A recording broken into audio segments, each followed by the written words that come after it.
Hi guys, I'm picking up where we left off, which was turn 15, so I'm going to load up turn 16 and seafood late snack LA Satis or Sati, whichever is most correct. I think it's Egyptian, so I don't know anything about how to pronounce Egyptian stuff. The death gems keep trickling in. Got a whole bunch of battles, an event, 2 red dragon scale medals, that's cool. And a bunch of gold. Gotta love those luck scales. Here's some infrastructure. Take out a scout on our cap. Let's have a look at these battles. Oh, what? Oh, this must have been a bump. There's no way. There's no way Caelum was actually intending to fight Midgard here. Might as well have a look and see if we can see anything about what Midgard's bless is. We will. Oh, this guy's heroically tough. Just a light resistance bless. So shock, poison, fire, cold. So that's the elements plus a little bit of extra. Oh, no, no extra nature. So this is air. Sorry. Air, fire, water. Defense skill. Magic resistance would be probably 4 astral.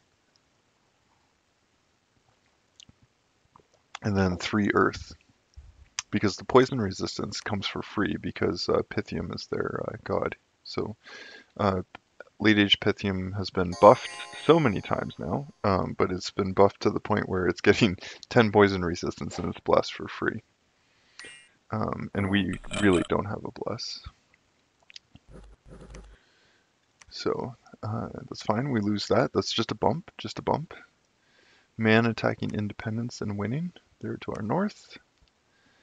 Ugard is continuing to attack into Pangaea.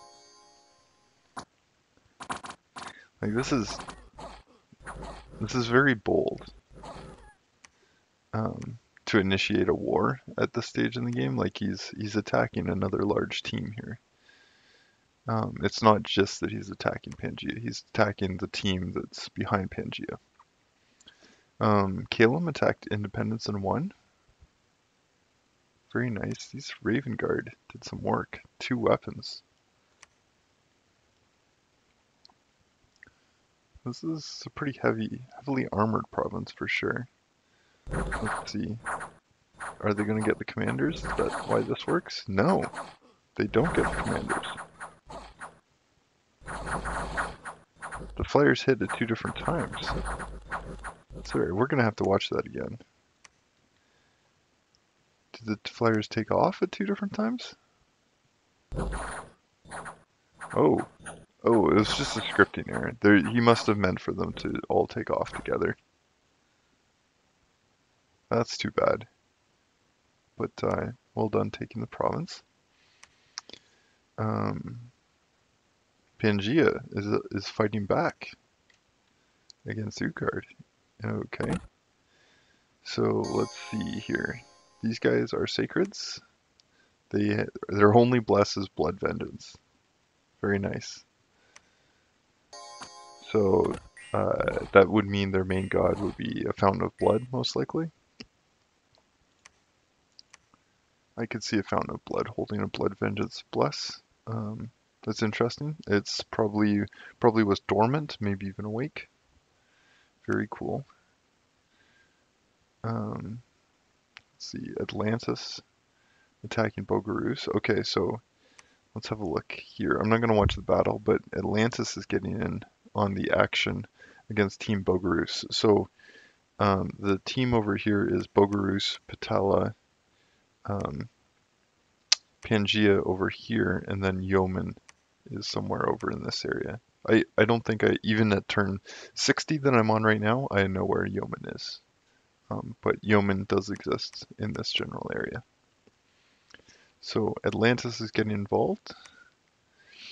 Ugard's continuing expansion. That's over here. Yeah, so he's going to end up with all this.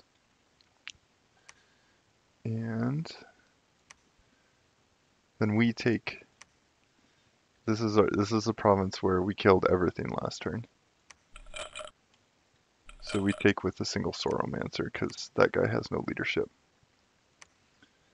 And Pangea attacks Ugard again and wins. Oh, this is an actual force though. So more, well, the handful of sacreds is dangerous, but this is also dangerous. That's a fair bit of Centaur Cataphracts. These guys are fairly heavy. They've got the lance charge. They've got decent protection, okay attack and defense, reasonable hit points, recuperation. Like, it's not clear to me. Yeah, if he can get the Cataphracts to hit this, Pangea will win. Cool. So we're still trying to inch around our cap circle. Now, in hindsight, we have enough connected provinces here that Atlantis could walk this way. And I should have, like hindsight being 2020, I should have been begging him to come take these provinces. Like I'd build him some boots of the long strides. These boots here. He puts that on like even just a crappy commander. Crappy commander? Yeah, it could be a crappy commander. And comes over here, and I would build him a temple and a lab.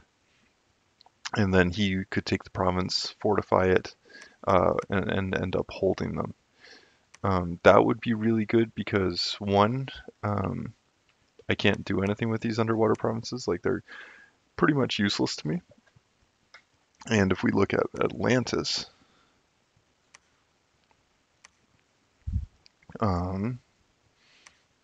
these guys get recruited above water, I believe, but then these units here get recruited underwater. And his best mage is the Forgiving Father, which gets recruited underwater. So these things are amazing, basically. They have enough hit points that they don't die to the simple things in life. They can enter communions. They're water 2, which means that even without communions, they can do water power, hit water 3, summon elementals, or also do power the spheres, hit water 4 natively, and then it's like they can do all kinds of shit with that. They also random earth and fire, so this can be used in communions to get off those buffs quite easily. That's not a standard way to play Atlantis. Like normally with Atlantis you go evocation, and I want to say fire, water, water. Am I missing something here?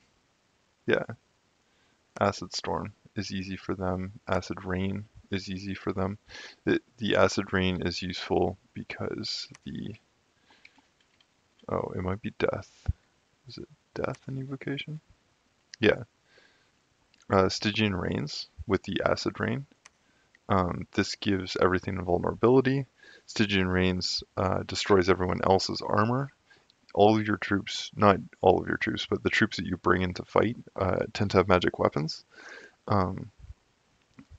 So combined invulnerability with your magic weapons means that your opponent has to deal with 15 extra protection, and you do not. Yeah, it's like a pretty amazing combination, and you can easily cast these spells. Like they're native to your mages. So I should have been trying to hook Atlantis in to get him a presence around here so that he could project power and hold these for me. Because this is going to be like a huge thorn in my side, having to deal with all of these water provinces around my cap. It's basically just an avenue for other players to attack me where I can't attack them. So we're regrouping. Speaking of complaining about water provinces, we're regrouping here with another. This mage is going to lead. These troops are going to support him, and then we're going to try and take these provinces next.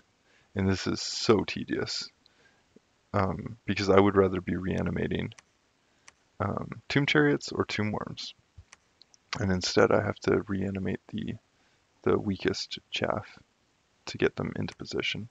Research-wise, we're still going for Enchantment 5. Enchantment 5 for Horde of Skeletons, very good for us. There is a reason to potentially go for Enchantment 7 for Life After Death, but if we're not using living troops, this is only going to affect our Mage Corps. So it's not super essential. Like, we're basically, Satis is a nation that's mostly just death. The other thing we can cast at this point is going to be Flaming Arrows. So we can random fire 2. A Phoenix Pyre makes that fire 3. 2 gems in addition to that makes a fire 4 Flaming Arrows cast. So we can use our undead troops with crossbow support. So I'm going to hopefully show you some mileage with that this game. So yeah, that was turn 16. Well, let's check out turn 17.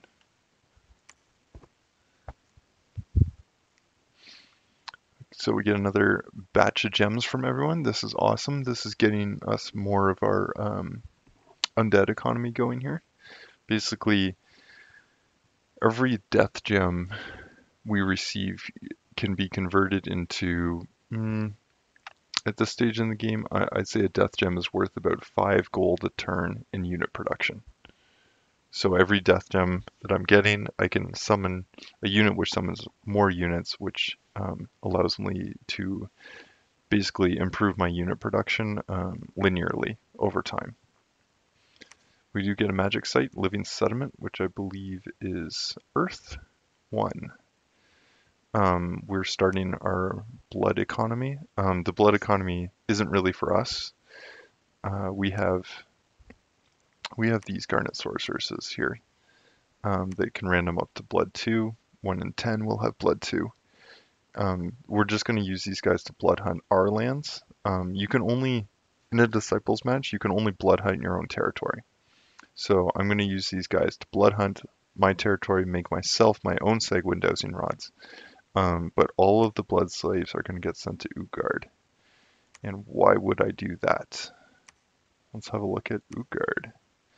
Ugard has a few things. Like, you can play them.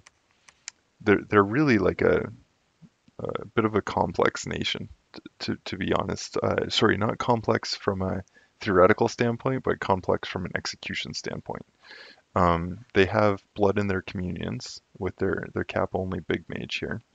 And then for the recruit anywhere, it's the Seth Kona, which is just this amazing high utility mage.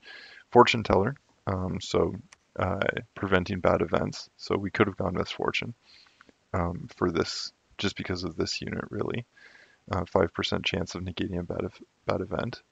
But like enters communions with death and nature, which is the 2 exact paths. Maybe Earth would have been like nice to have if it was a random between nature and Earth. And you just have these super powerful communions. And then it's a Scratty that actually breaks, is the reason you want to be into blood on Ugard. So I'm giving him blood slaves. He's got can native blood 4, can boost with basically every booster in the game. So this gets him that Thorn Armor. So that's potentially blood 4. Then he can go, the Blood Dagger, that's blood 5. You could go the Brazen Vessel, blood 6. Like you can get all the way up on blood quite quickly on these guys.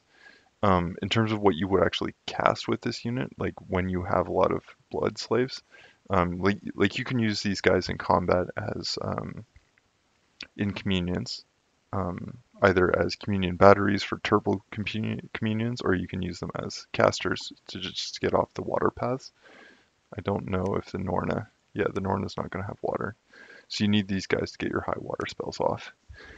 But outside of communions, you have death. So potentially can pump this up to get vampires. With the nature blood is actually quite amazing, just because of this underused spell, which absolutely destroys people. Reign of Toads, 20 blood slaves, 5 province range. 40% unrest, and then a small malice to misfortune, disease, and gets reported as a random event. But what is 5 provinces? So if this is Bogoroos, that's 1, 2, 3, 4, 5. All we need is to have some kind of lab base here, and he can shut down someone's cap.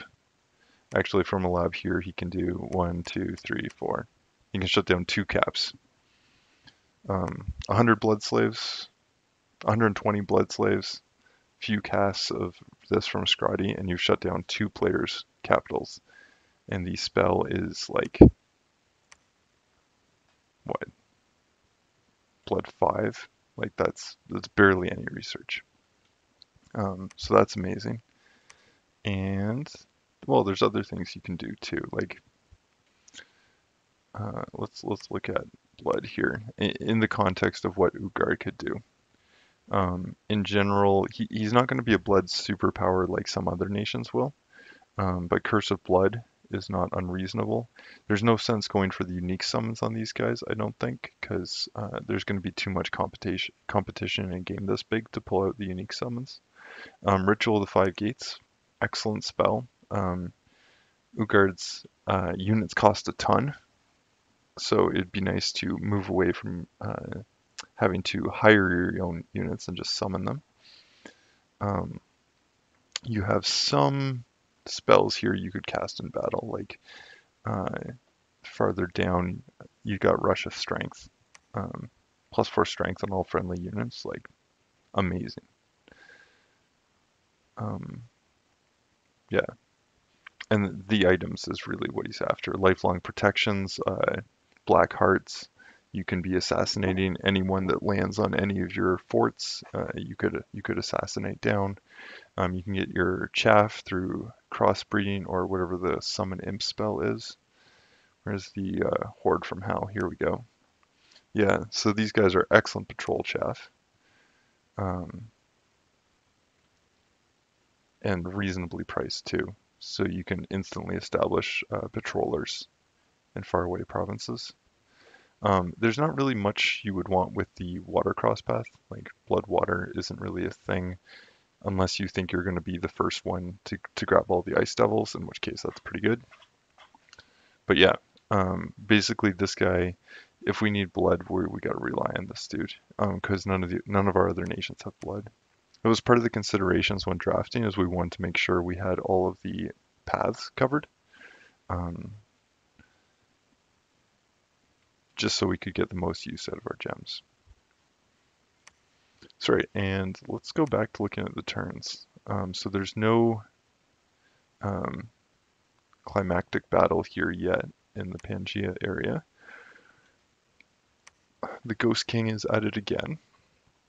Let's see, Iron Skin, probably going to be the same buff cycle. Iron Skin, Mist Form, Flying Shield, Mirror Image, and then one more, but yeah, Quicken. Okay. Like, what else could you be waiting for here? Soul Vortex could be cool. That's a good spell. Phoenix Pyre could be cool. So this guy can be popped a few times before he dies.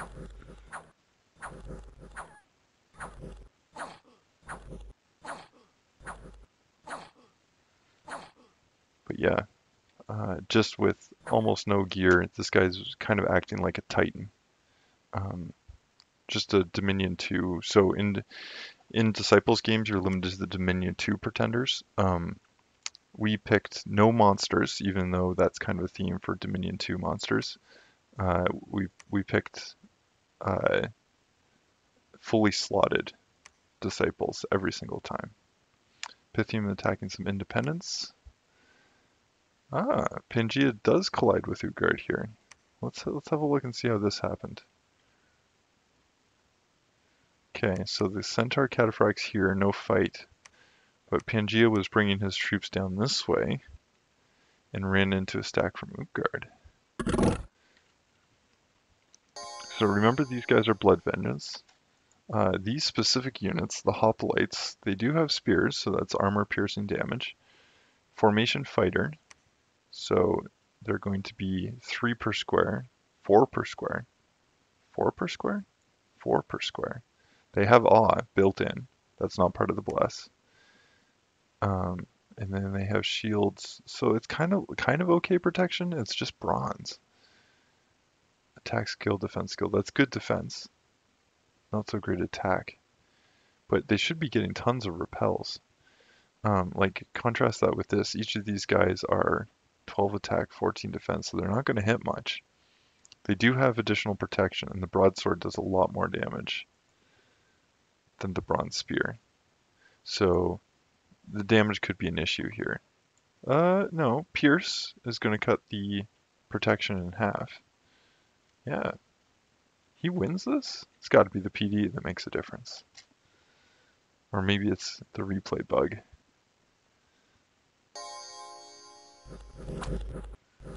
Yeah, so the repels and the awe check prevent these guys from receiving any damage.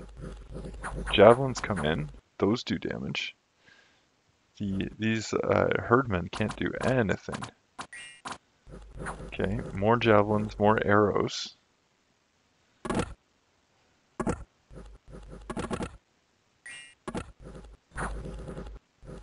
No more damage. These guys are just, the herdmen are just eating it. Okay, well, we got a little bit of a surround here. And these guys are all going to be now 2 per square, but they're up against these things that are like 3 and 4 per square. Is the commander going to come in? Oh no, this is just a javelinist. Oh, more damage from the projectiles. That's good. Ooh. Yeah, when these guys hit, it's all over. They just need to hit once because they do so much slashing damage. Yeah, more damage from the projectiles. It's the projectiles that are going to win this. Failed morale checks on the side. The formation's collapsing. That's it. Formation's collapsing as soon as these guys are routing. Their skills are just going to go down to the toilet.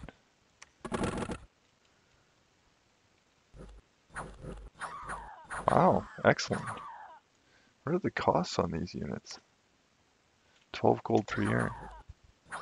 We're going to look up the cost because that was, I would not have expected that. 11 herdmen and a small amount of PD versus these guys with blood vengeance. They're 30 gold. Like, this is a sizable force that was killed. 300 gold. Potentially more, up to 600 because of the win versus, no, this is 500 gold. Yeah, I guess on a per gold basis, that seems about right. But these are cap only sacreds here, and these things are just like generic boys that you recruit.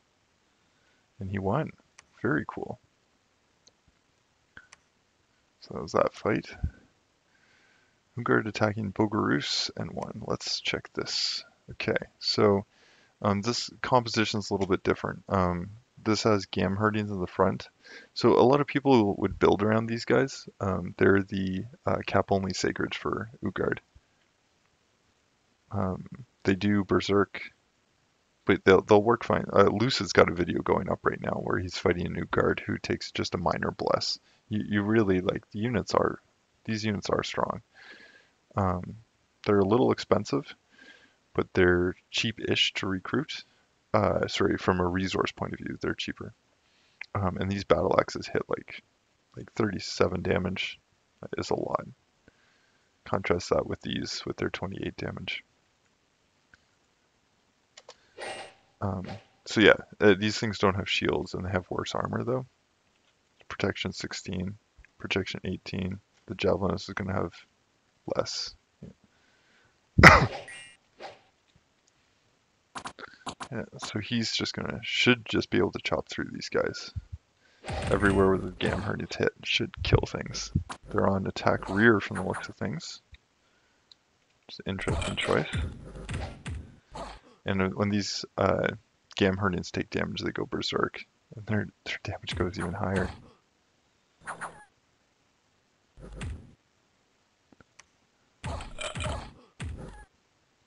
Beautiful. Just pure violence out of Ugard here. Just diving into the fray. Oh, and we didn't even look at the bog mummy. So, I think I mentioned this before, but this player was the newest of our group, so he didn't really have a strong concept for what you can do with your pretender. Thankfully, this pretender is immortal, which I strongly twisted his arm into taking an immortal pretender, just because like the way the way you can play with an immortal pretender is just so much different than how you have to play with one that isn't. So it's fully slotted. The bog mummy is. He took these paths with the interest of putting up Illwinter later. Um, Maybe in hindsight, planning on using boosters to get these paths higher would have been better, and then that would save paths for self boosts. Like you can do self boosts here.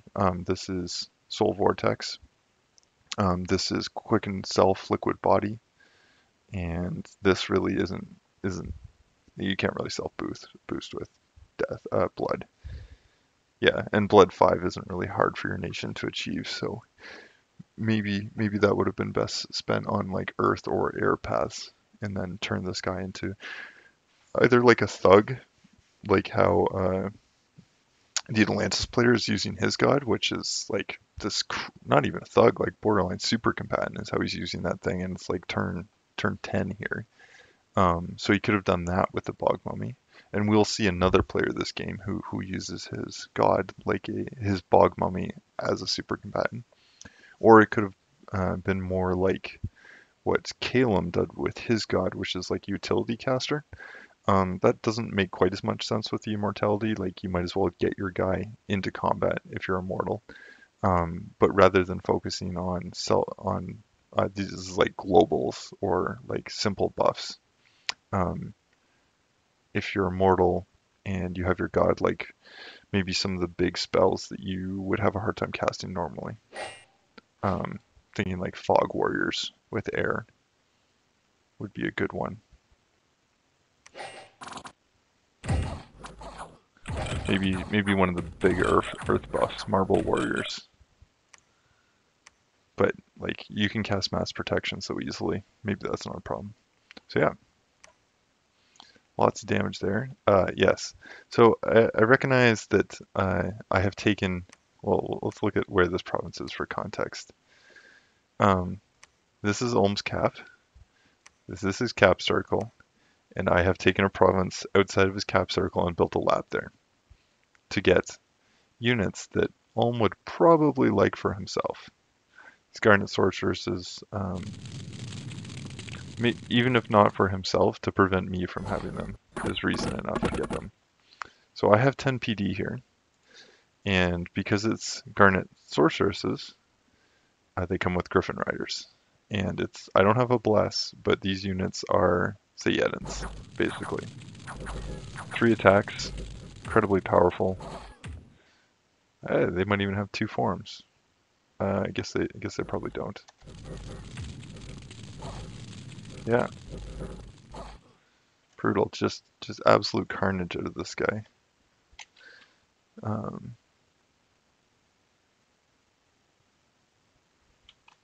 Gee. Oh yeah, just so much damage. Zweihander just missing these things, and then they go in for the attack, I'm sure. Misses. Yeah. And when these guys strike back, they can do some damage. Just such an excellent chassis. So that was like 10 PD, and I'm like, if I'm gonna hang out beside Ulm, he's gonna come again. He's gonna see that I had 10 PD, and he's gonna bring more units. So 30 PD is my response to that. Because I don't want to build a fort here now, because I don't recognize this at this point in the game, but this PD here, strictly because of the Griffin Riders, is better than my national PD that I get on my forts. Because if I get 25 PD, like what do I get? More city guard, like heavy infantry. These things are terrible to 10 attack, 12 defense, cold-blooded, so they're going to suck when it's cold. 16 prot. What are we dealing with here? 11 prot, but 17 defense, 13 attack, 3 attacks. Like, so much damage. This is a lance. Charge bonus on first strike. So much damage. So yeah, we're attacked there.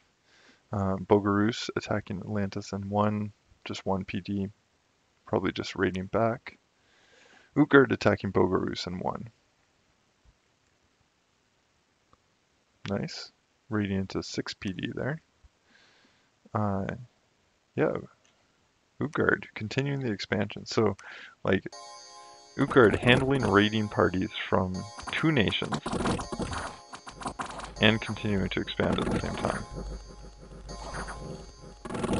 Like, just, there's stuff going on and he's getting stuff done.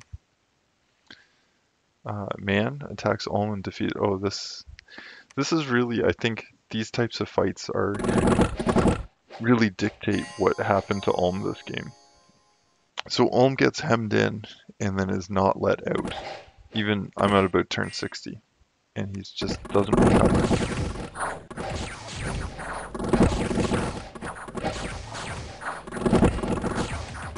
So what's going on here? We've got the defenders with their crossbows providing fire support against light cavalry and rangers. Now the rangers don't have a ton of armor, and these guys have shields, so they're probably pretty effective. Now these lightning bolts have gone off, and they have air shields, so they're not going to get hit. When these troops come into melee, they should be getting hit by the crossbows quite easily. And they don't have... Oh, they've got 20 pride. How can you win this? I guess every time the mages wake up, they kill something. Oh my god. Man's losing this. This whole flank routes. These Y-handers are going to chase him down. Oh, and then this collapses. Oh my goodness. This is not what I expected at all. Did I misread this? Man attacked Ulm but was defeated. I did misread it. Interesting. So he brought the mages. 2 mages kill 12 units. That's pretty good. These defenders kill 17. That's pretty good. Tower Knights kill 17. That's pretty good. He just didn't bring enough stuff.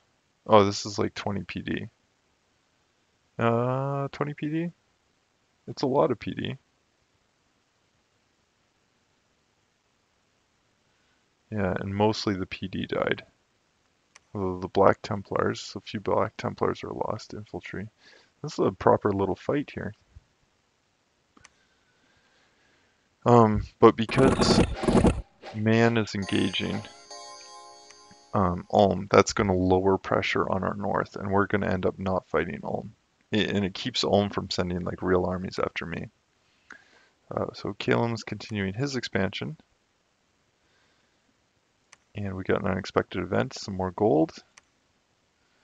And we get discovered in Raga. Where is that up here? Already getting patrolled. So like Raga's somewhere over here. And like he's setting up camp just outside of Ulm's cap circle as well. Like Ulm is contained. Like they can expand or lose is basically their goal. Sorry, I shouldn't say that. They'll be supported by their teammate. But they're in a lot of pressure. Flagra's on Ulm's side, but Man is exerting pressure on this team, and then I think this is another team. Raga is also going to put pressure on Ulm. Yeah, so Ugard is just about finished expansion through the core, taking all of this territory for himself. Caelum has finished his expansion, I would say. Yeah. With this like nice, pretty aggressive border with Tianqi, pretty aggressive border with Midgard. So like next up would be Atlantis. Atlantis is about this area, and is looking just about done. He still needs to grab this, and he needs to get some infrastructure up. It's turn 17, and I don't think he has a fort yet. Yeah, he's got some under construction, I'm sure, but no actual forts yet. There's 2 for Ugard, and I've got 1 here and probably another under construction somewhere. Maybe not yet. Yeah, just the 1 extra for me. And then Caelum's got a bunch. Caelum's quite aggressive with his infrastructure here. Sweet. That's turn 17. 16, 17. Let's do 1 more. Let's have a look at turn 18.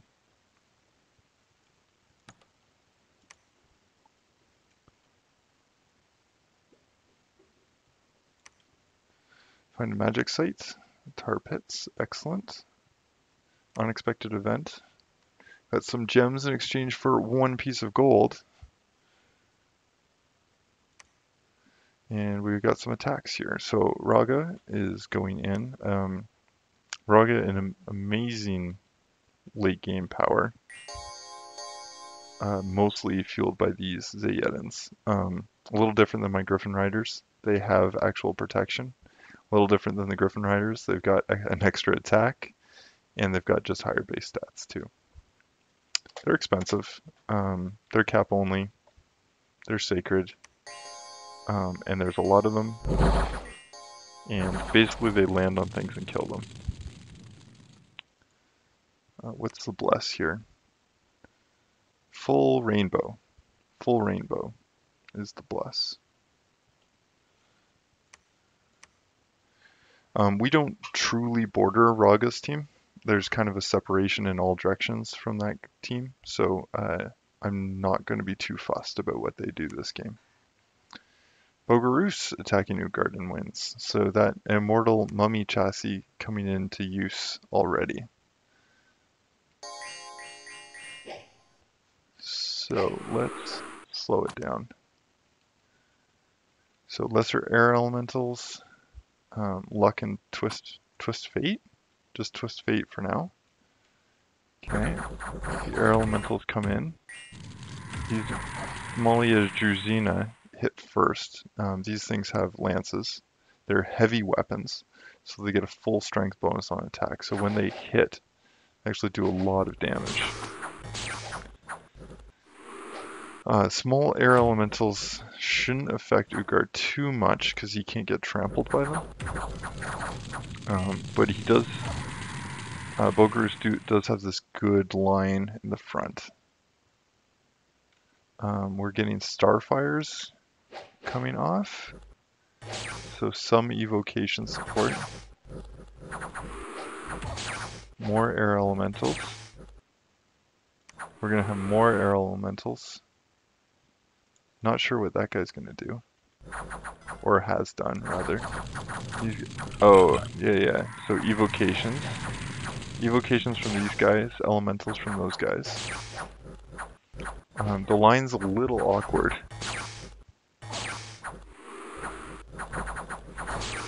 So I think Ugard might have had his stuff still set to attack rear. So he doesn't really get a surround on the Malia Drusinas. Malia Drusinas are 3 squares each. So there's going to be 2 Malia Drusina for every Jotun Herdman. And yeah, let's see what the god is doing. So I think he's cast Breath of Winter and Quicken Self. Maybe Liquid Body? No, not Liquid Body. Breath of Winter and Quicken Self have at least been cast. And now he's doing Raised Skeletons. It might have been better for this guy to be farther forward. That might have helped this fight.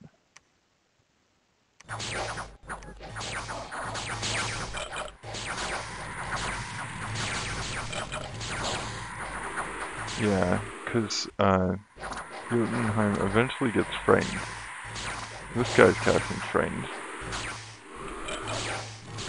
So all the frightened spells, which is usually something you don't want your mages to cast, end up working out. Lightning bolts coming in too. It'll be interesting to see what actually was effective this match and what wasn't. Lightning bolts for sure did some work. Very close. Okay, so where did the damage come from? From this side, it's mostly just the units, right? It's 2, 12, 20, 27. And then there's some death here that wasn't quite accounted for, so that maybe that's from summoned units. From this side, these Astropelagists, when they finished casting their elementals, they would have switched to casting Lightning Bolt, and that did some damage. And then these Occultists didn't do anything from the looks of things. So they were just casting Frighten. So they were casting Frighten, and they were up front. So they did matter, because it was actually a rout that won this in the end. Also, like, all the troops died. The Meliadruzinas did rout in the end. But there's 45 of them. It's really, like, it almost always comes down to troop counts, right? Like, these are 40 gold each, and there's 45 of those. These are 30 gold each. Like, you need more here, especially when this guy really can't contribute anything to the fight. So unfortunately, his equipment would have been transferred to Bogoroos. These Peshti Spearmen, Voy Archers, not helping. It's just not enough value out of these things. Just stick with the Meliadruzinas, and this guy would do better. Got Man continuing to expand. Ghost King goes into more harassment and raiding of Bogoroos. Flying Shield, Mirror Image, Quicken Self. He's going to finish the whole buff script this time. There's no cavalry there to interrupt his buffs. Okay, so we're going underwater again. And taking a province back from home. So, still don't have Horde of Skeletons scripted. I think I just got it this turn. So the idea is to put the raised dead in front of my previously summoned dead, to kind of try and save some of this chaff just for future battles. Because again, I can only put units under that I have Shambler Skin. And the only reason I have Shambler Skin in this game is because Atlantis can make me Shambler Skin. I'm 100% reliant on Atlantis for taking my cap circle, which goes back to the idea that he should really own all of these water provinces. So these Falchineers in actual combat aren't actually that bad at this stage of the game. 2 weapons, ambidextrous, so they don't get any penalties. So 6 attacks per square, that's pretty good. 15 protection, that's okay.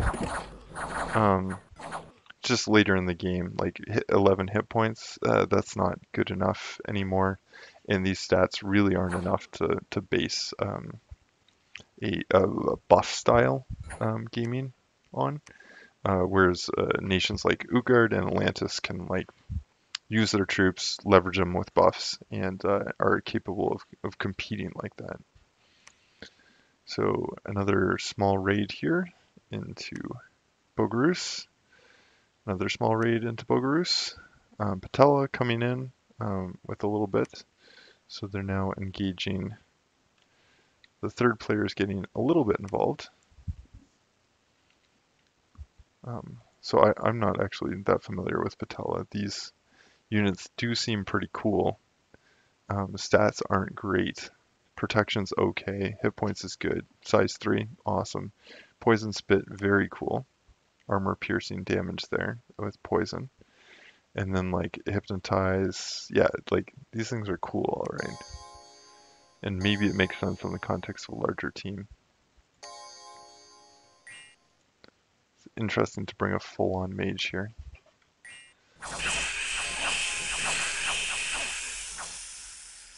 Yeah, that just melted. Interesting. Hmm. Maybe I should learn more about Patella. Ugard attacking Pangea, but is defeated. He brings a very small force into the Cataphracts are over here now, and there's a bit of a PD dump supported by a Pan. Let's see what the Pan is doing. Earth Might, so strength buff, Temper Flesh, Mind Shards. So a few buffs, but really like there's way too many Centaur Cataphracts here. You just need to have enough stuff to kill these things, and 10 Herdmen is not enough stuff.